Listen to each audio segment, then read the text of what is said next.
Terima kasih pemirsa, Anda masih bersama kami. Bang Herman, kita coba mendengarkan dulu pandangan dari peneliti LIPI yang sangat menekuni masalah Papua. Sudah terhubung lewat saluran telepon dengan Ibu Adriana Elizabeth. Bu Adriana, selamat pagi. Selamat pagi, Ya, Bu Adriana. sama Pak Herman ya.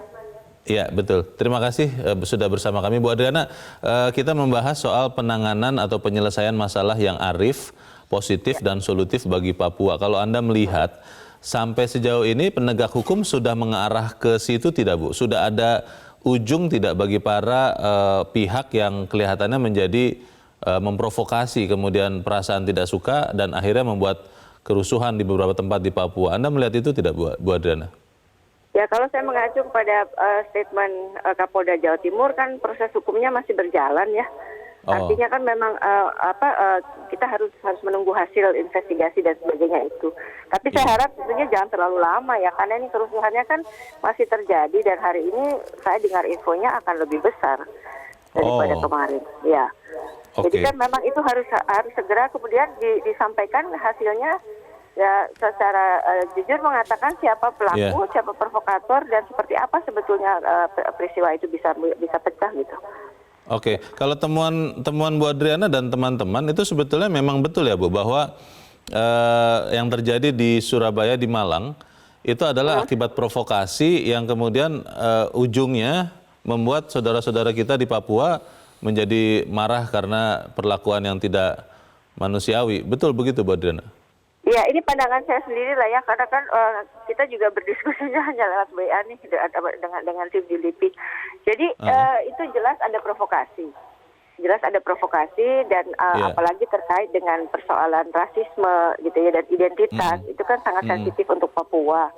Jadi artinya kalau tidak ada masalah, sebenarnya provokasi itu tidak ada arti juga. Tapi karena ada masalah dan masalah itu banyak, kemudian terakumulasi, jadi dipicu dengan persoalan apapun ya langsung bisa masif reaksinya gitu. Iya, iya. Itu masalah seperti apa Bu? Apakah memang benar masih ada perasaan diperlakukan tidak sama, ada pandangan-pandangan yang rasis dari orang-orang lain kepada saudara-saudara di Papua, atau seperti apa Bu Adriana? Sangat. Begini, saya boleh memberi share apa yang baru-baru ini saya juga diskusi dengan salah satu teman ya. Jadi saya menganalogikan Indonesia itu seperti orang tua. Kemudian Papua itu seperti seorang anak gitu. Apakah cukup orang tua memberikan makan, memberikan pendidikan, memberikan uang? Apa ada waktu orang tua bertanya kepada anaknya gitu ya? Sebetulnya perasaan kamu bagaimana sih? Kamu lagi senang kah? Lagi sedih? Atau lagi bagaimana gitu? Nah itu quality time itu yang tidak ada. Bicara dengan manusia Papuanya itu yang menurut saya selama ini luput ya. Jadi hanya pembangunan itu penting, tetapi kan orang Papua bukan hanya butuh itu gitu. Iya. Bu, tapi kalau kemudian kita tanya begitu ya kepada saudara-saudara Papua, melihat kondisi yang sangat beragam juga kan Bu, begitu banyak juga suku di Papua, itu yang mana yang kita bisa mendengar yang akan mewakili kebanyakan masyarakat Papua? Semua harus didengar, Bung Leo. Tapi kan ada itu ya, ada pembagian 7 wilayah adat. Kemudian kan di masing-masing wilayah itu ada odo afinya, ada kepala suku, ada kepala adat. Itu mereka bisa ditanya. Nah kalau kepala suku, pimpinan itu di situ sudah bicara baik, udah merespon baik, masyarakatnya biasanya akan mendukung. Baik. Kalau satu dua ada yang agak aneh, ya itu sih di mana-mana juga biasa lah seperti itu. Bu Adriana, berarti yang dinanti-nantikan saudara-saudari kita di Papua dan juga mungkin kita semua ya, itu adalah kepastian siapa yang memprovokasi, kemudian diproses secara hukum, dan kemudian kalau memang bersalah dihukum seperti apa itu ya Bu ya? Ya, itu akan menciptakan rasa keadilan ya, karena memang mereka selama ini diperlakukan tidak adil, tidak setara, didiskriminasi. Baik. Iya. Itu. Baik, kita tunggu berarti sama-sama dan semoga tidak terlalu lama seperti yang kita harapkan ya Bu Adriana Elizabeth. Terima kasih Bu. Begitu. Baik. Oke, terima kasih Bu. Selamat pagi. Nah ini Bang Herman, masalahnya sering kejadian, mungkin bukan hanya di Papua, kalau ada kerusuhan yang kemungkinan besar diprovokasi, kita sering tidak mengetahui ujung penanganannya. Bagaimana Bang? Ya, seperti yang saya sampaikan tadi, kan ini kan sudah terjadi. Iya. Mau tidak mau memang penegak hukum harus bekerja cepat. Seperti yang saya katakan tadi, ya cari, usut Siapa yang menyampaikan ujaran kebencian yang bernada rasisme itu. Iya. Itu penting dan pasti ada. Dan itu jangan juga ada yang menyatakan saya tidak ngomong katanya kan. Oh. Ya biar aja ada dia ngomong, dia membantah dan sebagainya.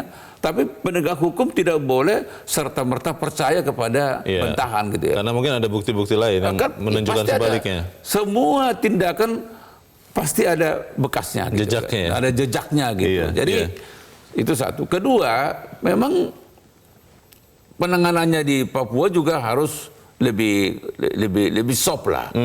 Jangan juga pendekatan militer sentris ya. Represif gitu ya. Represif. Jadi tetap kita anggap mereka itu saudara sekandung kita. Mereka itu juga perlu mendapat perlakuan yang manusiawi juga. Ini kan akibat. Jadi ini kan akibat dari Surabaya dan Malang. Betul. Apa yang terjadi di Papua hari ini kan akibat. Kalau tidak ada kejadian di Surabaya dan Semarang, tidak ada di Malang ya. Pemekaran hari ini. Nah, belum lagi memang yang tetapi di balik itu juga penegak hukum perlu mencermati siapa penumpang gelap yang ada di Papua. Diduga ada penumpang gelap itu, Bang? Mana mungkin tidak ada penumpang gelap? Ada pasti. Jadi ada, karena memang Papua itu kan ibarat api dalam sekam kan. Jadi sewaktu ada pemantiknya terbakar kan. Soal perasaan tidak adil, perasaan diperlakukan diskriminatif, itu kan kalau kita boleh sebut semacam dosa yang sudah panjang sekali, Bang. Kita melihat di masa lalu memang benar ada perlakuan seperti itu. Tapi kan kalau kita melihat juga 5 tahun terakhir ini ketika Joko Widodo menjadi presiden, itu pemerintah kan benar-benar memperhatikan begitu banyak kepada Papua, melakukan pembangunan begitu banyak, memberikan kesempatan pendidikan, meningkatkan kesehatan lebih baik. Itu rupanya masih belum mengangkat perasaan ketidakadilan itu, Bang. Iya kan, kau harus bicara juga perbuatan kita 69 tahun yang lalu kan. Kita 69 tahun yang lalu kan yang bukan saya menafikan apa yang telah pernah diperbuat oleh pemerintah di Papua. Terdahulu Tetapi memang 5 tahun belakangan ini kita harus mengapresiasi juga peran Pak Presiden Jokowi ini. Tetapi tidak serta-merta persoalan-persoalan yang ada sampai tadi, persoalan misalnya hak asasi manusia, ketidakadilan, diskriminatif, itu kan tidak serta-merta terhapuskan kan. Betul, butuh waktu ya. Inilah yang sedang kita laksanakan, inilah yang sekarang yang sedang gencar dilaksanakan oleh Pak Jokowi. Tapi ketika muncul orang-orang seperti yang ada di Surabaya sama Malang ini, provokator ini, ya apa yang kita lakukan selama ini ya langsung sirna lagi gitu. Nah itu sebabnya saya mengatakan penegak hukum harus bekerja cepat dan jangan ada keraguan. Siapapun dia, apakah oknum aparat, apakah oknum pejabat, apakah oknum dari ormas, tangkap. Dan umumkan ini loh pelakunya gitu. Oke, menjadi PR yang kelihatannya akan terus-menerus sampai kita mati mungkin untuk menimbulkan atau menumbuhkan perasaan sama itu, Bang. Karena secara tanpa sadar mungkin diakui atau tidak, tetap ada perasaan-perasaan membeda-bedakan sesama saudara sebangsa ini hanya karena beda wajahnya, beda bentuk rambutnya, beda warna kulit. Bagaimana menyelesaikan itu akan kita bahas di bagian berikut. Bagaimana pemirsa, tetap bersama kami, Editorial Media Indonesia segera kembali.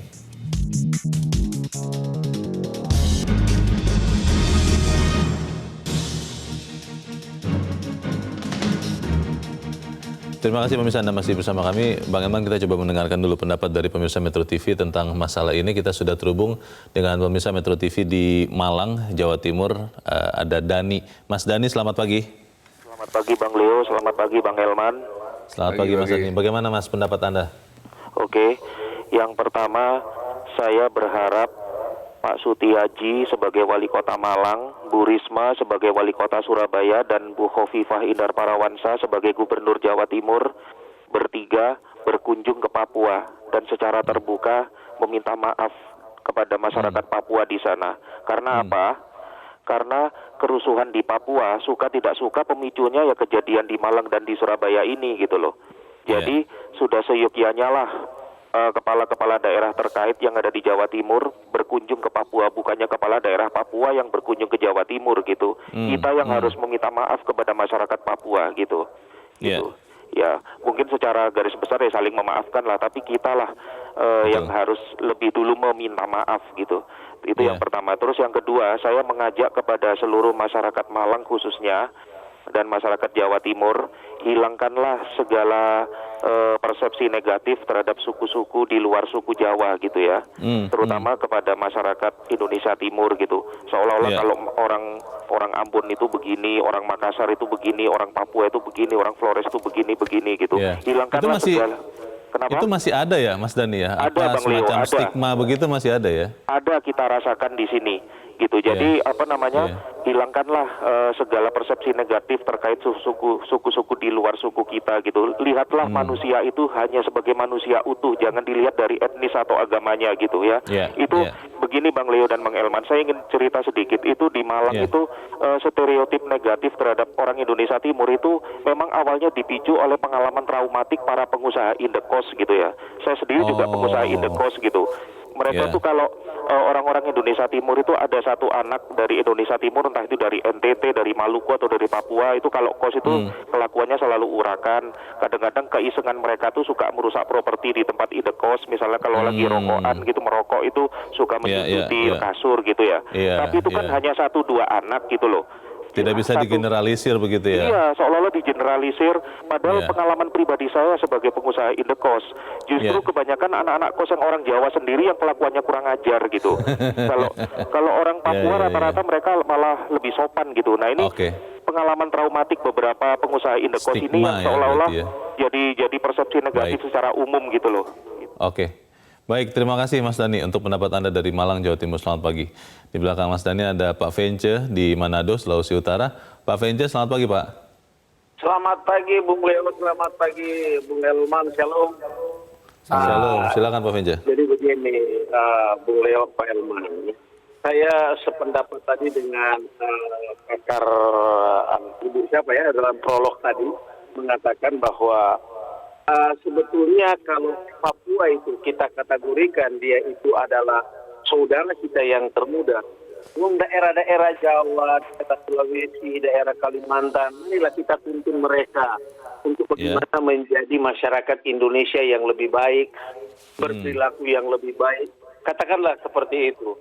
Jangan kita, istilahnya begini, memang perbedaan itu nampak di tengah kita, tetapi jangan perbedaan itu kita jadi membeda-bedakan antara suku A dengan suku B. Yang paling arif sebetulnya, bagaimana kita merangkul mereka, bagaimana kita mendidik mereka, bagaimana kita mengajak mereka sama-sama membangun NKRI ini. Tetapi pagi ini yang saya ingin katakan, Bung Leo, apapun yang terjadi, yang pemicunya adalah kasus di Malang dan Surabaya, itu harus diselesaikan secara hukum. Karena apa? Kalau peristiwa ini terjadi di daerah lain, lalu kemudian kita mengatakan ini masalah yang sepele, jadi kita selesai secara keseluruhan. Bisa harus saja diselesaikan. Soalnya akan muncul lagi. Jadi ingatlah bahwa negara kita adalah negara yang memiliki aturan hukum, budaya dan tradisi masing-masing, tetapi mari kita pelihara perbedaan itu demi untuk masa depan yang lebih baik ke depan. Itu saja barangkali. Terima kasih. Baik, terima kasih Pak Vence di Manado, Sulawesi Utara. Selamat pagi. Di belakang Pak Vence ada Pak Elisa di Manokwari, Papua Barat. Pak Elisa, selamat pagi Pak. Selamat pagi Bung Leo. Selamat pagi. Silakan Pak Elisa. Ya, Bung Elman, selamat pagi. Pagi. Terima kasih. Yang pertama saya mau sampaikan bahwa saya baru saja keliling-keliling kota Manokwari.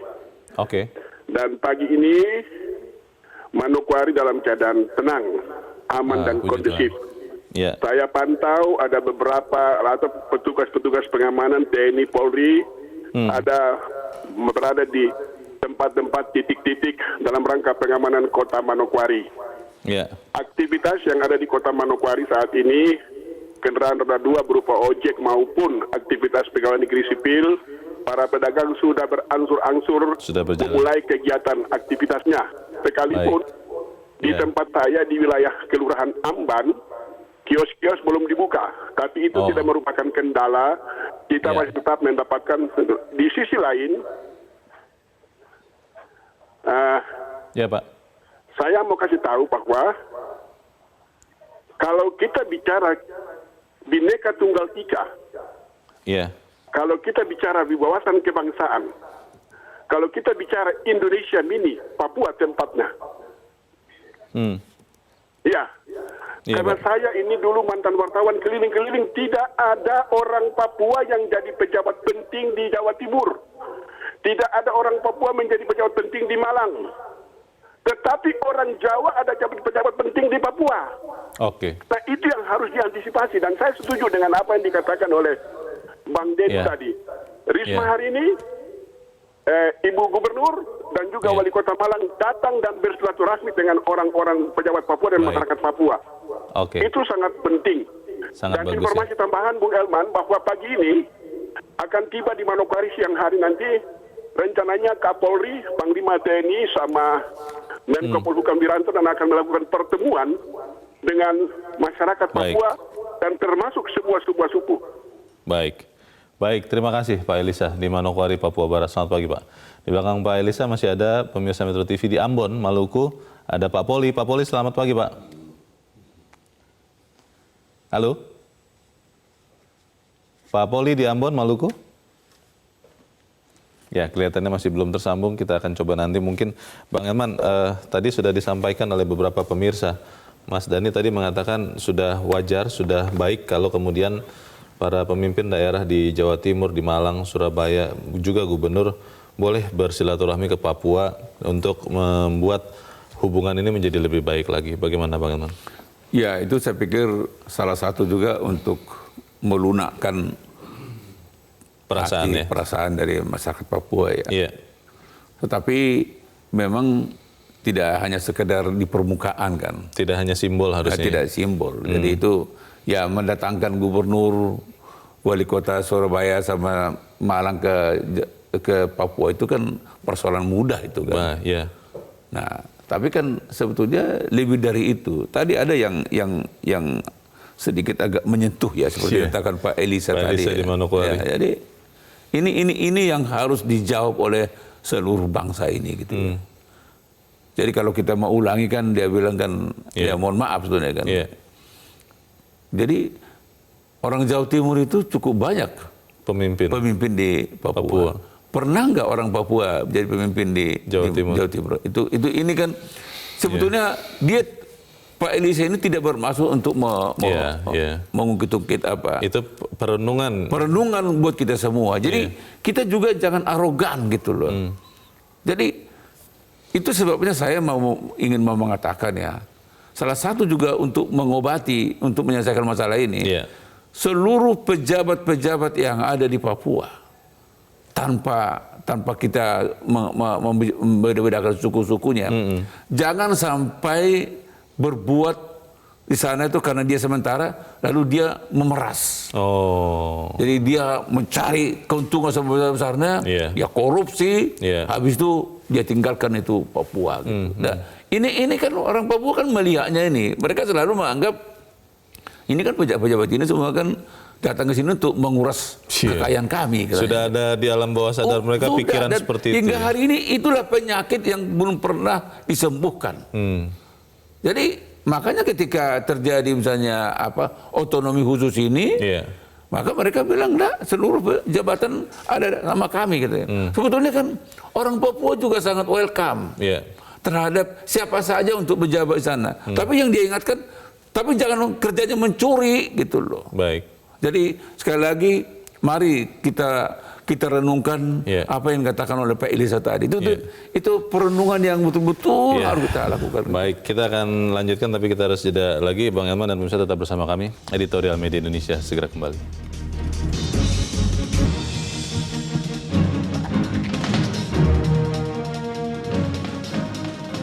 Terima kasih pemirsa Anda masih bersama kami. Kita di bagian akhir dari diskusi kita pagi ini. Bang Elman, kalau tentu ini butuh waktu Bang. Ketika hati terluka, katanya hanya waktu yang bisa menyembuhkan. Tetapi kan harus ada tindakan nyata yang dilakukan oleh kita semua. Apa Bang yang bisa kita lakukan?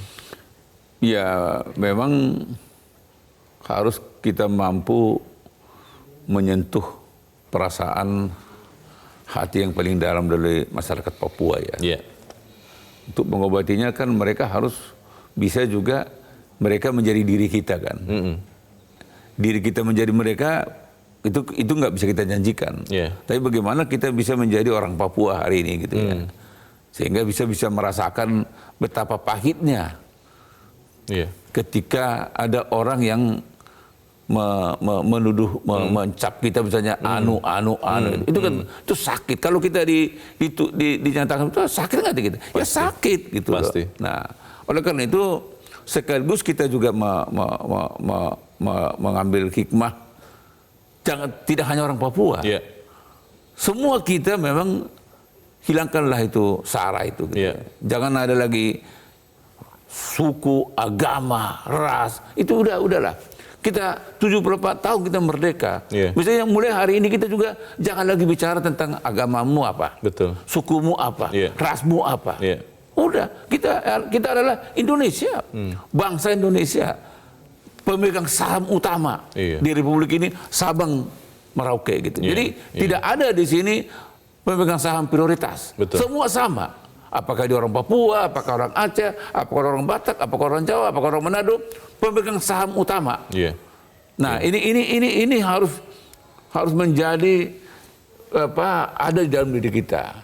Sama juga misalnya katakanlah penerimaan pegawai. Yeah. Jangan juga misalnya wah ini kan orang Papua, ini kan orang Batak, ini kan orang Manado, ini orang Aceh. Yeah. Jangan gitu. Yeah. Sama seperti yang dikatakan oleh Pak Dhani tadi kan. Kalau sudah orang timur kata beliau itu kan ada stigma. Ada stigma gitu. Okay. Ya janganlah. Baik. Itu yang harus kita lakukan. Ini negeri ini sama-sama kita rebut, kita pertaruhkan darah merah putih yang sama. Jadi darah kita semua sama-sama merah. Baik. Dari Sabang ke Merauke. Jadi tidak ada darah biru, darah hijau. Merah darah kita. Okay. Dan itu sudah kita tumpahkan untuk 1745. Dan kita tetap menantikan tindakan hukum bagi para provokator. Itu penting. Jadi tangkap, jebloskan ke penjara. Baik. Jangan ragu. Baik. Siapapun dia. Semoga kita akan melihat itu. Bang Elman Saragih, terima kasih Bang sudah hadir di sini. Selamat pagi.